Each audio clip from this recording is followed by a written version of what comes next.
हर हर महादेव, जय जय शिव शंभू। आज हम महाशिव पुराण का विदेश्वर संहिता का अध्याय 10 पढ़ने वाले हैं। इसमें हम पढ़ेंगे प्रणव एवं पंचाक्षरी मंत्र का क्या महत्व है। प्रणव मतलब होता है ओम और पंचाक्षरी मंत्र होता है ओम नमः शिवाय। तो इसे हम पंचाक्षरी मंत्र कहते हैं। इसके बारे में आज हम पढ़ने वाले हैं। तो शुरू करते हैं। ब्रह्मा और विष्णु ने पूछा, प्रभु सृष्टि आदि 5 कृत्यों के लक्षण क्या है, यह हमें दोनों को बताइए। भगवान शिव बोले, मेरे कर्तव्यों को समझना अत्यंत गहन है, यद्यपि मैं कृपा पूर्वक तुम्हें बता रहा हूँ। सृष्टि, पालन, संहार, तिरोभाव और अनुग्रह मेरे जगत संबंधी 5 कार्य हैं जो नित्य सिद्ध है। संसार की रचना का आरंभ सृष्टि कहलाता है। मुझसे पालित होकर सृष्टि का सुस्थित रहना उनका पालन है। उसका विनाश ही संहार है।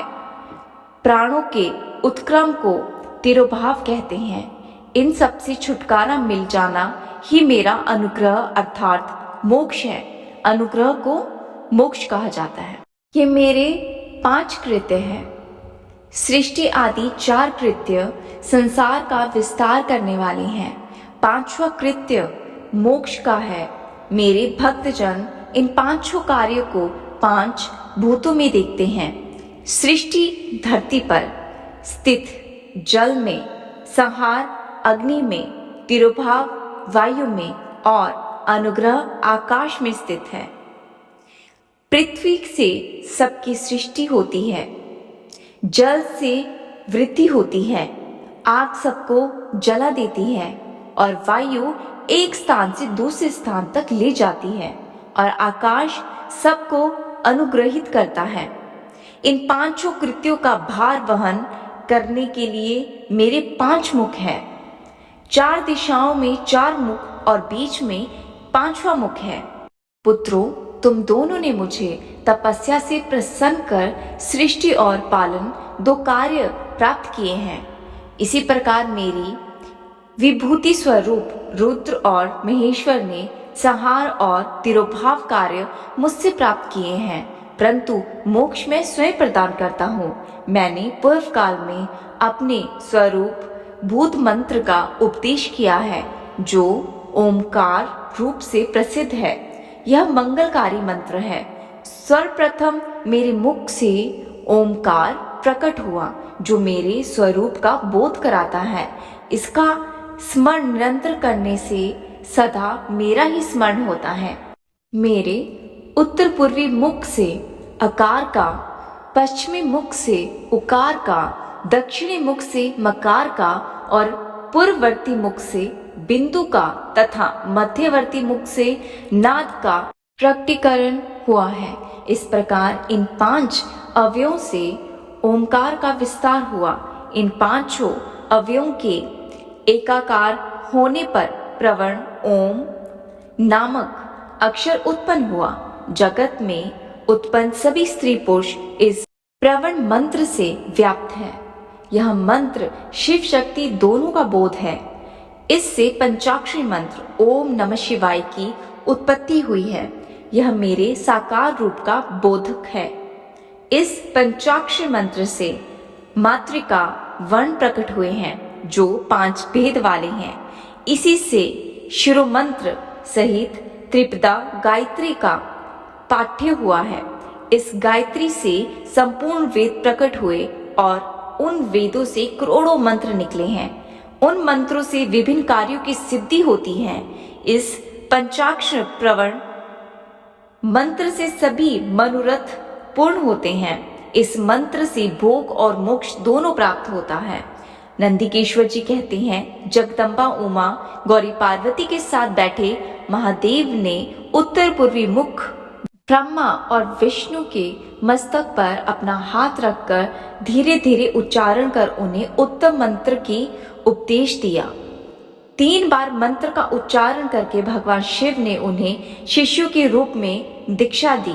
गुरु दक्षिणा के रूप में दोनों ने अपने आपको समर्पित करते हुए दोनों हाथ जोड़कर उनके समीप खड़े हो जगत गुरु भगवान शिव की इस प्रकार की स्तुति करने लगे। तो सुनिए, ब्रह्मा विष्णु बोले, प्रभु आपके साकार और निराकार दो रूप हैं। आप तेज से प्रकाशित हैं, आप सबके स्वामी हैं, आप सर्व आत्मा हैं। मैं आपको नमस्कार करता हूँ। आप प्रणव मंत्र के बताने वाले हैं तथा आप ही प्रणव लिंग वाले हैं। सृष्टि पालन, संहार, तिरोभाव और अनुग्रह आदि आपकी ही कार्य हैं। आपके 5 मुख हैं। आप ही परमेश्वर है। आप सबकी आत्मा है, परम ब्रह्मा है। आपके गुण और शक्तियों का कोई अंत नहीं है। हम आपको नमस्कार करते हैं। इन पंक्तियों से स्तुति करते हुए गुरु महेश्वर को प्रसन्न कर ब्रह्मा और विष्णु ने उनके चरणों में प्रणाम किया। महेश्वर बोले, आर्द्रता नक्षत्र में चतुर्दशी को यदि इस प्रणव मंत्र का जाप किया जाए तो यह अक्षय फल देने वाला है। सूर्य की संक्रांति में महा आर्द्रता नक्षत्र में एक बार किया प्रणव जप करोड़ों गुना जप का फल देता है। मृगशिरा नक्षत्र का अंतिम भाग तथा पुनर्वसु का शुरू का भाग पूजा, होम और तर्पण के लिए सदा आर्द्रता के समान है। मेरे लिंग का दर्शन प्रातः काल अर्थात मध्याह्न से पूर्व काल में करना चाहिए। मेरे दर्शन पूजन के लिए चतुर्दशी तिथि उत्तम है। पूजा करने वालों के लिए मेरी मूर्ति और लिंग दोनों समान है। फिर भी मूर्ति की अपेक्षा लिंग का स्थान ऊंचा है, इसलिए मनुष्य को शिवलिंग का ही पूजन करना चाहिए। ओम नमः शिवाय ओम मंत्र से लिंग की पूजा करनी चाहिए और ओम नमः शिवाय पंचाक्षरी मंत्र से मूर्ति की पूजा करनी चाहिए। शिवलिंग की स्वयं स्थापना करके या दूसरों से स्थापना करवाकर उत्तम द्रव्यों से पूजन करने से मेरा पद सुलभ होता है। इस प्रकार दोनों शिष्यों को उपदेश देकर भगवान शिव शंकर अंतर्ध्यान हो गए। तो ये था विदेश्वर संहिता का अध्याय 10। कल हम पढ़ेंगे अध्याय 11। तब तक के लिए हर हर महादेव, जय जय शिव शंभू।